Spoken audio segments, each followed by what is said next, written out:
El diputado de Revolución Democrática, sentado en el estudio conversando con nosotros esta mañana en ¿Quién lo diría? Y en Infinity Mega Plus. ¿Cómo le va, diputado? Muy bien, buenos días. Buenos días. Buenos días. ¿Cómo recibe usted el anuncio del gobierno?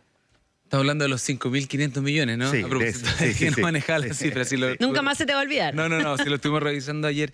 A ver, es de estas cosas que uno tiene que mirar con doble y triple clic.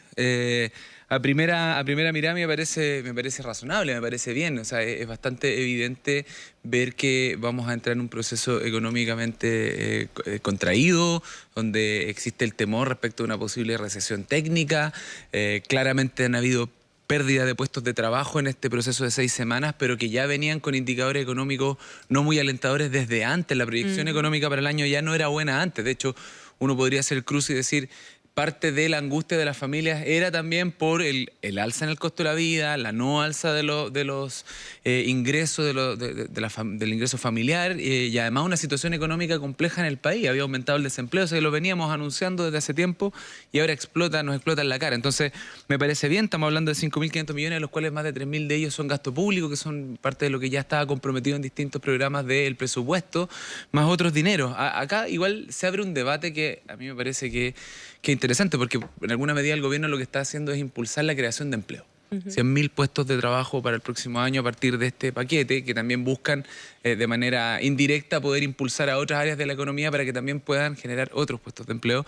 Pero estamos viendo que la misma semana pasada discutíamos con el ministro Briones en el Congreso la posibilidad de que el pasaje del adulto mayor en el transporte público fuera gratuito y nos decían, no hay más plata.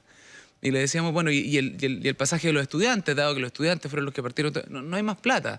Bueno, las pensiones, al menos llevemos a todos los adultos mayores a este aumento, no hay más plata. Entonces, acá se prioriza lo que pasa es que de una manera... no hay plata para todo. Exacto. No es que no haya más plata, no hay plata para todo y hay que hacer una priorización. Exacto, eso es exactamente lo que está diciendo. Bueno, o sea, pero es legítimo el derecho de priorizar si tú estás en el gobierno y abriendo también un diálogo, obviamente.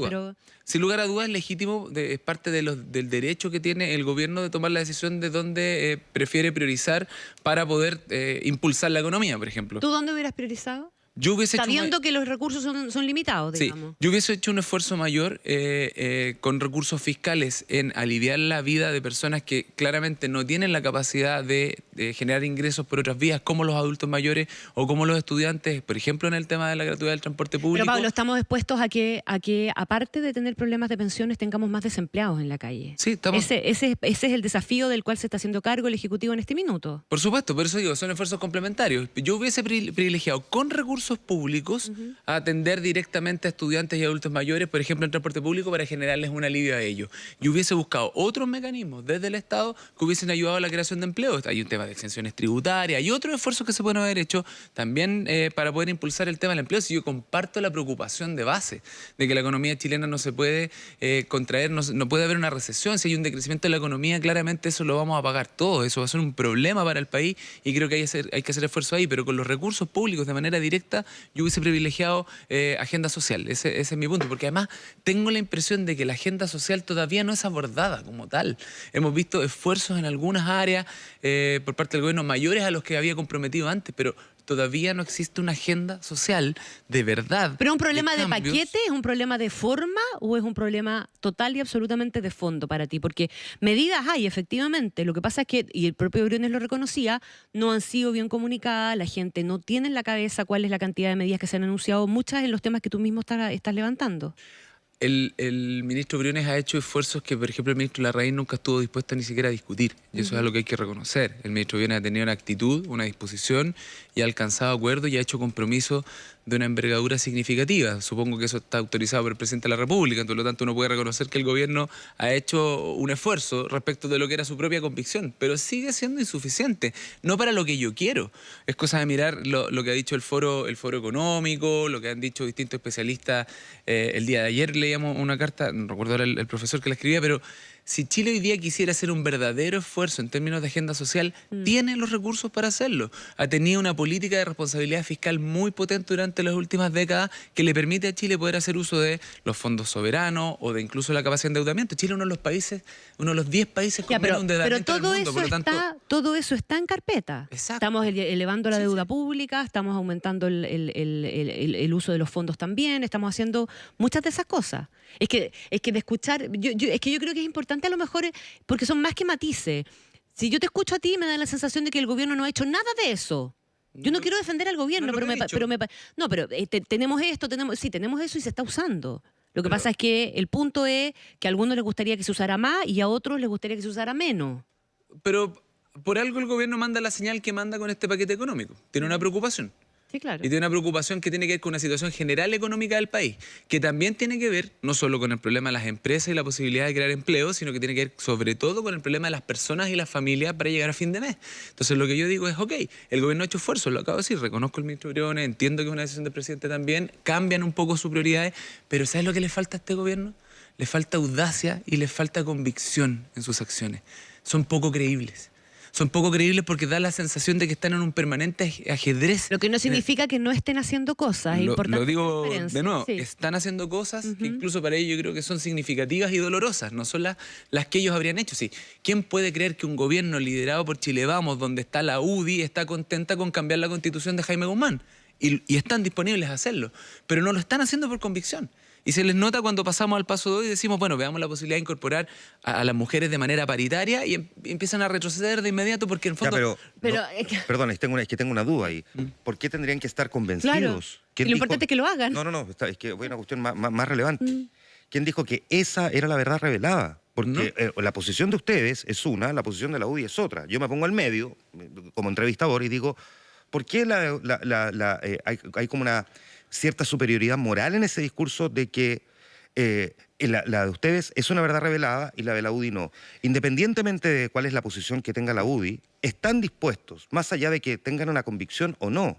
Esto no es si le vamos a poner más o menos plata a los jubilados, estamos hablando de una discusión que es completamente diferente, porque hay quienes creen, por algo habrá un plebiscito, de que esta constitución es la que tenemos que tener. Habrá que hacerle modificaciones dentro, pero hay quienes creen que esa es la constitución. Por eso, ¿por qué se plantea como que el solo hecho de que ellos no estén convencidos, están dispuestos a hacer el cambio, pero no están convencidos? Porque hay una crítica respecto de eso. ¿No se supone que esa es la legitimidad de la democracia? Absolutamente, si lo que estoy diciendo es exactamente el paso 2. O sea, el primer paso de ellos es la disposición a hacer cosas de las cuales no necesariamente son su iniciativa, no están de acuerdo. No es necesario que lo diga acá, pero es evidente que para el acuerdo constitucional quienes más cedieron fueron ellos, fue Chile Vamos, fue la derecha. Y lo reconozco, ellos cedieron mucho respecto de sus convicciones originales para poder llegar a ese acuerdo y Chile se los va a agradecer en el futuro, está muy bien. Y el paso 2 es que ahora se la crean y que crean que tenemos que tener una nueva constitución. No, ellos pueden incluso ir a votar que no, y a mí me parecería del todo razonable, y si ellos quisieran sostener y tratar de convencer a la gente Pero tu de que punto bueno, es que mantener la mi poca punto es- convicción los hace poco creíbles. mi punto Entonces es un que juego peligroso. Mi punto es que la audacia de un gobierno que quiere gobernar está en jugársela por aquellas cosas que cree. Entonces, si ellos no creen en esto, tienen que jugársela por el no. Si ellos no creen que la agenda social es prioritaria, entonces está bien que sigan defendiendo lo que defienden. Pero ellos están todo el rato como en un juego en término medio, donde uno no tiene claridad. El ministro dice, sí, tenemos que ir por una profunda agenda social, y lo que nos muestra no es una profunda agenda social, son pequeños ajustes. Entonces lo que yo digo es, ¿el gobierno de verdad cree que hay que hacer cambios, por ejemplo, en el sistema previsional para Es que que a lo exista un mejor- verdadero sistema de seguridad Es que a social? lo mejor no ¿O lo ellos creen cree que con solo la hay que con la perfeccionar a AFP? profundidad, Pablo, es que a lo mejor no lo cree con la profundidad que ustedes están planteando, pero como te dice Juan Manuel, están dispuestos a llegar a un término medio. Si esta cuestión se trata de ceder, en definitiva. Pero para llegar al término medio, primero tenemos que sincerar cuál es la postura, porque nosotros hemos dicho claramente, creemos que en términos previsionales hay que acabar con la AFP y pasar a un sistema tripartito. Y el gobierno no ha dicho claramente El no. gobierno la tiene en su Nosotros- programa de gobierno. La reforma previsional estaba enviada vía proyecto de ley antes de que Pero se la generara la reforma- crisis. Ahí está el programa de gobierno. Exacto, o sea, se conoce. pero ellos mismos han ido cambiando esa postura y han planteado, entre otras cosas, en los últimos días, la posibilidad de la AFP estatal, cosa a la que se negaron en el último gobierno de la presidenta de Chile, con la que yo no estoy de acuerdo, no estoy diciendo que eso sea bueno. Pero es que no estoy entendiendo. De verdad que te lo digo sinceramente. Porque entonces, ¿dónde está están cediendo, están aceptando una FP estatal, están abriéndose a parte importante de lo que ustedes están demandando? No, yo siento que están especulando. Pero Eso es que es lo que- eso es muy subjetivo. Pero Y eso bueno, es pero si políticamente, estás pero es que viendo, mira. políticamente es muy riesgoso. Es una. A ver, en el fondo, no conceder, ¿verdad? Que hay una cesión importante, incluso a costa de tus convicciones. Significa que estamos en un punto muerto permanente. ¿Sabes nomás. qué? Es que yo creo que ahí, para mí sería más valioso que se pusieran firmes en defender sus convicciones y lo tuviéramos que disputar en el Congreso, en proyectos de ley, y si ellos ganan, ganan. y si ganamos nosotros, ganamos en el ejercicio democrático, pero siento que no están siendo claros. Ahora, eso significa entonces que si yo sigo tu línea argumental, Gabriel Boric no debió nunca haberse sentado en la mesa esa noche del 15 de noviembre para firmar el acuerdo. ¿Por qué? Porque, o sea, a regañadientes tuvo que firmar a pesar de que su partido, el movimiento que él mismo creó, había resuelto una cuestión distinta. Es la misma lógica. Es la misma lógica. Había una pequeña diferencia en su movimiento y además los tiempos no le permitieron resolverlo, pero nosotros concurrimos al acuerdo con completa convicción. No, pero usted es Revolución Democrática. Sí. Estoy hablando Y Gabriel Boric también, él lo ha dicho después. Claro, pero estoy hablando de Convergencia Social. Es que no entiendo ahí el contrapunto que ustedes me hacen. No, porque bajo esa misma lógica puede que él no haya estado lo suficientemente convencido, el entendido de cómo él formó su partido, donde la resolución que se adopta dentro de la colectividad en función de lo que opinan las bases es muy relevante, y aún así él decidió firmar por fuera. Digo, contradicciones uno va a tener siempre. Pero si O mi sea, punto es, ¿cuál es el...? A ver, tenemos un problema, tenemos un tema de orden y seguridad, tenemos un tema de agenda social que no han sido abordados en plenitud y que yo insisto con mi pregunta, ¿cuál es la mirada del gobierno? El gobierno es el que gobierna, el presidente es el que gobierna. ¿Cuál es la mirada del gobierno respecto a la agenda social? Y lo que yo veo es que se dice una cosa y se hace otra. Eso es lo que a mí ¿Qué es me lo que se dice y qué es lo que se hace? Para entender bien el ejemplo, a ver. Se dice que vamos a empujar una profunda agenda social y se hacen pequeños ajustes acotados a la capacidad fiscal con un endeudamiento pequeño. O sea, lo miramos respecto a lo que se hizo en la crisis. Pero defina profunda, tu definición de profunda es distinta de la definición de profunda que tiene el gobierno. Y de la que han visto todos los economistas que yo he escuchado durante esta semana que dicen que si vamos a hacer una apuesta en serio, habría que ir a buscar esos fondos soberanos, pero en serio, no todos, por supuesto, pero una parte significativa de ellos, meterle recursos a... Pero le está reconociendo al gobierno el legítimo derecho de hacerlo según sus convicciones, y al mismo tiempo estás desconociendo que lo haga según sus convicciones, solo porque no coinciden en la definición de profundo. Bueno, pero es que entonces pasemos al detalle. ¿Qué es lo que ellos quieren hacer en el tema previsional? ¿Ellos están tranquilos con las 10 lucas, las 20 lucas, las 30 lucas? ¿Eso es lo que le quieren ofrecer al país porque consideran que eso es suficientemente profundo? Porque lo que te dice la ciudadanía es que no es suficiente. Pero supongo yo que mira, me carga tener la posición de tener que estar defendiendo. No es defendiendo, es colocándote el contraargumento nomás. Pero en el fondo lo que el gobierno está planteando es que para hacer todas las cosas que hay que hacer, tú manejas la billetera en tu casa, ¿verdad? Uno tiene un presupuesto que es limitado, hay que priorizar y hay que mejorar las pensiones hoy día con una cierta gradualidad que va a permitir que en un plazo determinado, ¿verdad?, el 50% de aumento del precio sea para todos, no solamente para los de 85. Hay que hacer otra cosa y otra cosa y otra cosa, no se puede hacer todo al mismo tiempo. Estamos de acuerdo y algunos van a tomar más tiempo, pero uno pudiera haber al menos trazado un compromiso, uno dijera una agenda social que va a tener estos 4 o 5 pilares, algunos se podrán ejecutar en plazo de meses, otros se demorarán un par de años, pero no existe ni siquiera esa ruta, esa mirada o al menos esas prioridades. ¿Cuáles son las 3 o 4 áreas en las que podemos trabajar una agenda social? La estamos trabajando desde el Congreso con las distintas bancadas, estamos tratando de discutirlo, pero desde el gobierno no existe una mirada clara. Es interesante este punto porque tú decías hace un momento que gracias a la responsabilidad fiscal es que hoy día uno podría eventualmente tomar determinaciones un poquitito más, si se quiere, osada, agresiva, o dar varios pasos más allá de los que sientes tú que el gobierno está dando. ¿Cuál sería el límite para que no abandonáramos esa responsabilidad fiscal que se elogia y que en algunos años más no empezamos a decir, no, precisamente nos volvimos irresponsables fiscalmente por dar respuesta rápida a demandas sociales y finalmente nos pasó la cuenta? ¿Cuál sería ese límite? Yo no soy economista. Lo que he leído de los economistas expertos que hablan de esto es que, por ejemplo, los 25.000 millones de fondos soberanos que Chile tiene resguardados en el extranjero, uno pudiera usar 10.000. Hay quienes dicen que no son 25.000, son 18.000.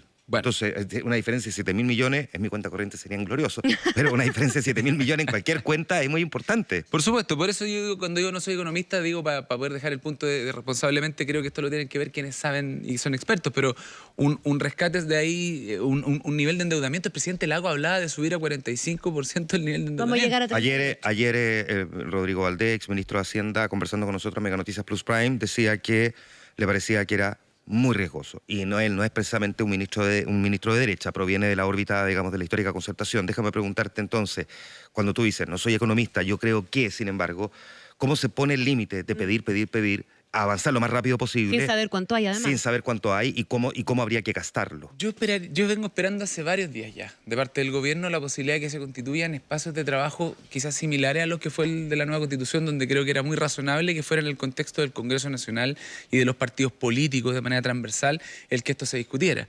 Pero yo creo que para efectos de la agenda social, esto tiene que ser con el gobierno en la mesa. Y Yo cuando te esperaría refieres que sea equivalente, tú dices, por ejemplo, tener representantes técnicos, como está ocurriendo hoy día con esta comisión. Por ejemplo, no tengo la fórmula específica, pero podría ser con técnicos que sean técnicos transversales, con participación de partidos políticos, que pudieran construir esta agenda y a lo mejor desde ahí resolver estas mismas preguntas, estas visiones. Pero lo que creo es que tiene que haber de verdad, con audacia y con convicción por parte del gobierno, una búsqueda de una agenda social que por un lado logre mantener un equilibrio fiscal razonable, entendiendo que vienen tiempos de crisis económica, por lo tanto hay que hacer un esfuerzo más grande en términos de contracíclico, en el fondo hay que abrir un poquito más la billetera para contener esa crisis, y por otro lado que sea capaz de atender de verdad a esas urgencias sociales. ¿Cuánto más hay que abrir la billetera? ¿O nos falta estudiar todavía para saber hasta cuánto se puede llegar? Hay que estudiarlo, a lo mejor alguien me podría demostrar a ciencia cierta que no se puede abrir más que esto, entonces habrá que repriorizar todos los gastos que está haciendo el país. Chile tiene márgenes para ahorrar por algún lado y para gastar en otros, eso es una discusión eterna respecto al gasto que hacemos en defensa, en fin, por algo se acabó la ley reservada del cobre que quedó con un gap de tiempo donde todavía no vamos a poder disponer de esos recursos para el presupuesto público, pero todavía tenemos que ser Ahora, ¿no más sería creativos? responsable pedirle, así como uno le exige al Ejecutivo, Pablo Vidal, también exigirle a los parlamentarios que estén plenamente informados de cuál es el alcance de los recursos de los que se está pidiendo, a los que se está pidiendo echar mano? Sí, sin lugar a dudas. En El cualquier tema- discusión que llevemos adelante de aquí en adelante. Sin lugar a dudas, el tema es que también uno defiende principios.